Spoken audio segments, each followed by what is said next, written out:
For most of my life, I couldn't say no.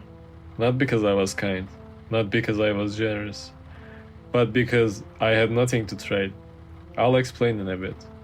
And yeah, people always say that you need to learn how to say no.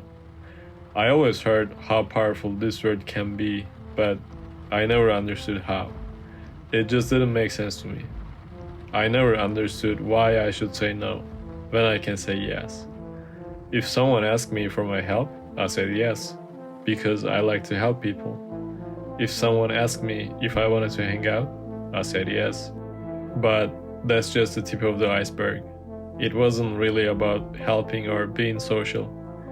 It was about avoiding my own life.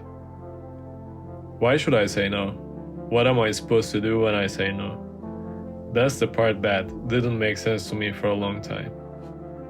I always thought it was about my personality. Turns out it wasn't. I was just keeping myself busy enough to not ask myself uncomfortable questions.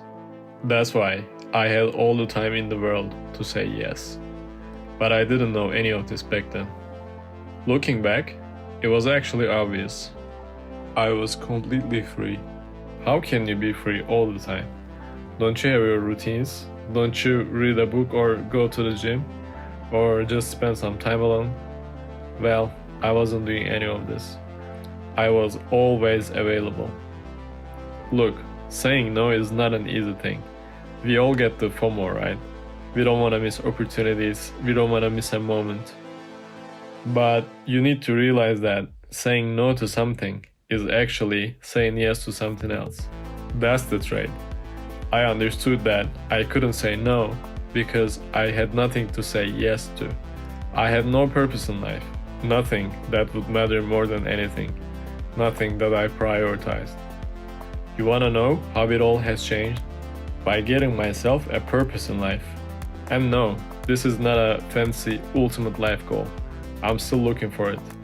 My only purpose was to develop myself, mentally and physically. That's it. What do I need to do to achieve this? I need to read some books, educate myself. I need to start hitting the gym. I need to go on walks. I need to eat in. See, I have a plan all of a sudden. Can you help me with this? I can't. I'll hit the gym. Do you want to hang out? Maybe later. I'm reading a book. I made myself my priority and said yes to myself. And I think you already know what can happen if you keep your priorities straight in the long run. Just be aware of what's most important to you and make sure that you say yes to that every day. And before you know it, you will start saying no to everything else.